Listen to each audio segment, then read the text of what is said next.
Assalamualaikum warahmatullahi wabarakatuh. Sahabat Islam Genius, kisah Fir'aun sudah banyak diceritakan kembali dengan berbagai versi. Namun, tahukah kalian Fir'aun yang mana yang diazab Allah Subhanahu wa taala dan ditenggelamkan dalam Laut Merah? Dan bagaimana cerita mayat Fir'aun bisa terangkat dari laut dan bisa dijadikan bumi? Mari kita simak videonya. Namun, sebelum kita lanjut ke informasi berikutnya, tekan tombol subscribe, like, dan lonceng notifikasi agar bisa kembali pada informasi yang lain. Fir'aun digambarkan sebagai penguasa Mesir kuno yang memiliki bala tentara tetapi zalim terhadap yang lemah, dan dia mengaku sebagai Tuhan. Fir'aun sendiri adalah gelar bagi raja-raja atau ratu-ratu yang memerintah pada Mesir kuno atau Mesir purbakala. Kisah Fir'aun dan kekejamannya terhadap Bani Israel meninggalkan bekas, hikmah, dan pelajaran yang teramat besar bagi umat Islam. Akibat kesombongannya, Fir'aun mengakui dirinya sebagai Tuhan dan dia dilaknat oleh Allah Subhanahu wa taala. Ia tewas di Laut Merah bersama tentaranya saat mengejar Nabi Musa alaihi salam. Dari hasil penelitian timbul beberapa pertanyaan. Bagaimana mayat Fir'aun dapat diselamatkan dan anggota tubuhnya masih utuh? Dalam riwayat, ketika Fir'aun ditenggelamkan di Laut Merah dan akhirnya tewas, jasadnya diselamatkan oleh Allah Subhanahu wa taala. Menurut beberapa keterangan, setelah tenggelam, mayat Fir'aun terdampar di pantai ditemukan oleh orang-orang Mesir untuk diawetkan atau dibalsem hingga utuh seperti sekarang dan dapat dilihat di Museum Mesir. Menurut sejarah sendiri, tradisi mengawetkan orang-orang yang sudah meninggal itu sudah dilakukan bangsa Mesir kuno sejak 3000 tahun sebelum Masehi. Lantas, mengapa orang-orang yang sudah meninggal tubuhnya mesti diawetkan? Menurut legenda, informasinya bangsa Mesir percaya bahwa jiwa atau roh orang yang sudah meninggal suatu hari akan kembali lagi ke dunia. Karena itu, tubuh mereka diawetkan agar jiwa yang kembali menempati tubuhnya yang telah ditinggalkan dahulu. Percaya atau tidak, itulah kepercayaan yang dipercayai bangsa Mesir kuno. Sahabat Islam Genius, terjadinya peristiwa Raja Fir'aun tenggelam ini pada abad ke-12 sebelum Masehi atau sekitar 3200 tahun yang lalu. Jauh sebelum ilmu pengetahuan modern mampu menemukan jasad Fir'aun, Al-Quran terlebih dahulu mengisyaratkan bahwa jasadnya akan ditemukan. Ini adalah salah satu keajaiban Al-Quran tentang kabarnya tenggelam dan ditemukannya jasad Fir'aun. Dan ini diabadikan Allah Subhanahu wa taala dalam kitabnya. Dan kami memungkinkan Bani Israel melintasi laut. Mereka tahu diikuti oleh Fir'aun dan tentaranya, karena mereka hendak menganiaya dan menindas Bani Israel.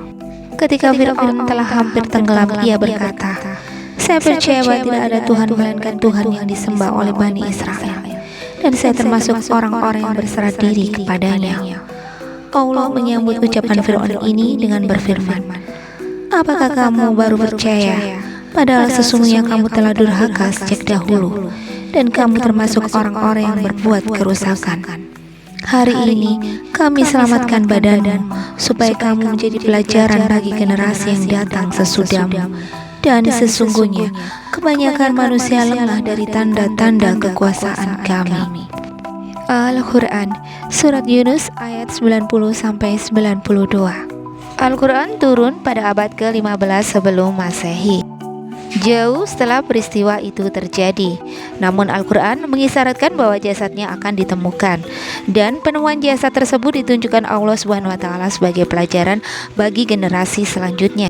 Pakar tafsir Al-Quran Indonesia, Profesor Quraisy Shihab, dalam bukunya yang berjudul Mukjizat Al-Quran menjelaskan kalimat dalam ayat di atas yang perlu digarisbawahi adalah, "Hari ini kami selamatkan badanmu agar engkau menjadi pelajaran bagi generasi yang datang sesudahmu." Menurut Dr. Quraisy Shihab, masyarakat luas memang mengetahui bahwa Fir'aun tenggelam di Laut Merah ketika mengejar Nabi Musa dan kaumnya.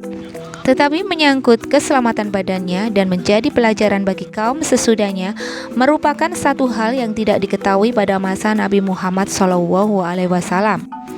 Jadi pada masa Nabi Muhammad SAW tidak ada satupun masyarakat kala itu yang mengetahui bahwa jasad Fir'aun nantinya akan ditemukan sekaligus dijadikan pelajaran. Menurut Profesor Quraish Shihab, pada masa Al-Quran turun pada abad ke-15 lalu, tidak seorang pun mengetahui sebenarnya penguasa yang tenggelam itu berada. Ini menunjukkan bahwa Fir'aun adalah pelajaran yang ditujukan pada kita sebagai umat manusia yang hidup pada akhir zaman.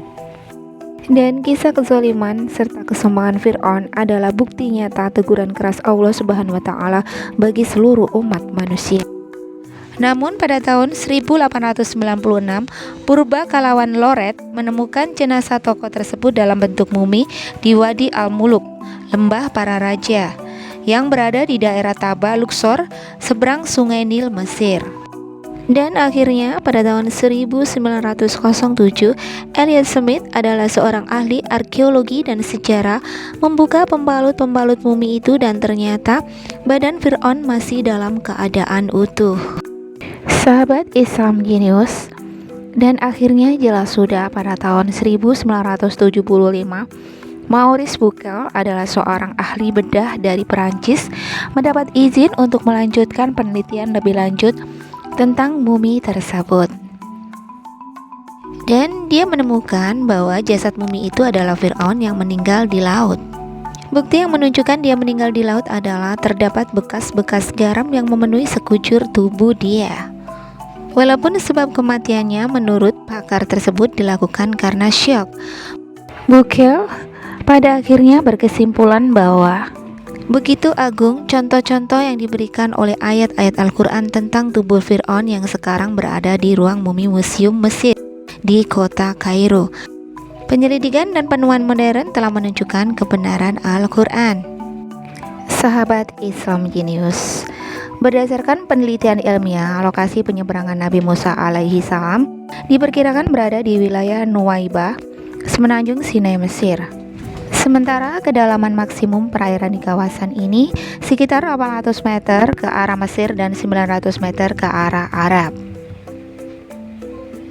Jarak Nuwaibah di sisi timur Laut Merah hingga semenanjung Arab di sisi barat sekitar 1800 meter. Lebar lintasan saat Nabi Musa menyeberangi Laut Merah diperkirakan mencapai 900 meter. Pada saat itu, waktu terbelahnya Laut Merah cukup lama karena Bani Israel yang menyertai Nabi Musa menyeberangi Laut Merah mencapai 600.000 orang. Berdasarkan penelitian tersebut bisa dibayangkan berapa besar energi yang dibutuhkan untuk membelah Laut Merah hingga memiliki lebar lintasan 900 meter dengan jarak 1800 meter. Sahabat Islam Genius, begitulah mukjizat dari Allah Subhanahu wa Ta'ala yang diberikan kepada Nabi Musa alaihi salam. Sahabat Islam Genius, namun Al-Quran tidak menyebutkan secara jelas di bagian Laut Merah manakah rombongan Nabi Musa alaihi salam dan rombongan melintasi belahan laut dan tenggelamnya tentara Fir'aun. Tetapi ilmuwan Islam dan sebagian ilmuwan Barat menyatakan Laut Merah lokasi yang tepat terjadinya peristiwa ini. Sahabat Islam Genius, semoga informasi ini bisa memperkuat dan mempertebal keimanan kita kepada Allah Subhanahu wa Ta'ala. Amin amin ya robbal alamin. Wassalamualaikum warahmatullahi wabarakatuh.